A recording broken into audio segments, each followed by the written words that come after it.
ശങ്കര, ഞാൻ pant shirt ഇട്ട് പോയപ്പോ രോഹിണി എന്നെ നോക്കി ചിരിച്ചു. ചിരിച്ചാ? സ്വാമി ഇപ്പൊ എന്തൊരു പറയണേ ശങ്കരന്റെ ബുദ്ധിയെ പറ്റി? അതിരിക്കട്ടെ, സ്വാമി അവളോട് വല്ലതും കേട്ടാ? എനിക്ക് പോവുകയി, തന്നെ കൊണ്ട് എന്തരന് കൊള്ളാം. ഒരു പെണ്ണ് മുഖത്ത് നോക്കി ചിരിച്ചിട്ട് ഒന്നും മിണ്ടാവുന്നിരിക്കണേണ്ടില്ലേ? എന്തരനാ ചിരിച്ചേ? സുഞ്ഞളഞ്ഞി എന്നൊക്കെ ചോദിക്കണ്ടേ സ്വാമി? ചോദിക്കണമെന്നുണ്ടായിരുന്നു, പക്ഷേ സത്യം പറഞ്ഞ ഒരു പേടി. ആ, ഇത് തുടക്കത്തിൽ എല്ലാവർക്കും ഉണ്ടാവണാണ്. പോ മാറിക്കൊള്ളു. പേടി മാറാൻ കുറച്ചുകൂടെ അടുത്തിടപഴകിയാ മതി. പക്ഷെ ഇങ്ങനെ പിറകെ ചാളുകൾ വിളിപ്പിച്ച് കിടന്ന് അവളെ കൊണ്ട് വായി നോക്കിയെന്ന് പറയിപ്പിക്കല്ലേ. അതിപ്പോ എന്താ ശങ്കര ഒരു വഴി?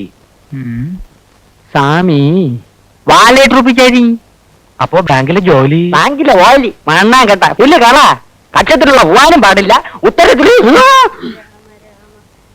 രാമ രാമ രാമ രാമ രാമ രാമ രാമ എന്റെ അമ്മോ. രാമ രാമ രാമ രാമ രാമ. ഇത് വലിയ പാട് തന്നെപ്പാ. ഒരു കാര്യം ചെയ്യാം, ബാങ്കിൽ നിന്ന് ഒരു മാസം ലീവ് എടുത്താലോ? അത് ബുദ്ധി. ഞാൻ വിചാരിച്ച പോലല്ല, സ്വാമിക്ക് ബുദ്ധിയുണ്ട്. എന്ത്? അപ്പൊ പിന്നെ ഞാൻ പോട്ടെ സ്വാമി. പോവാനാ സ്വാമി? എന്തെങ്കിലും ചില്ലറ എന്റെ ഇപ്പൊ ഒന്നും ഇല്ല ശങ്കര. നമ്മളെ മാച്ചെല്ലാം തോയം പൂട്ടടിച്ച് തീർത്താ? ഇല്ല, പാട്ടിനെ കൊടുത്തു.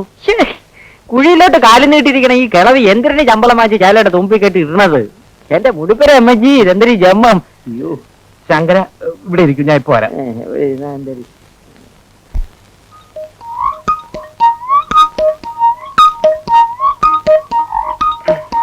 ശങ്കര,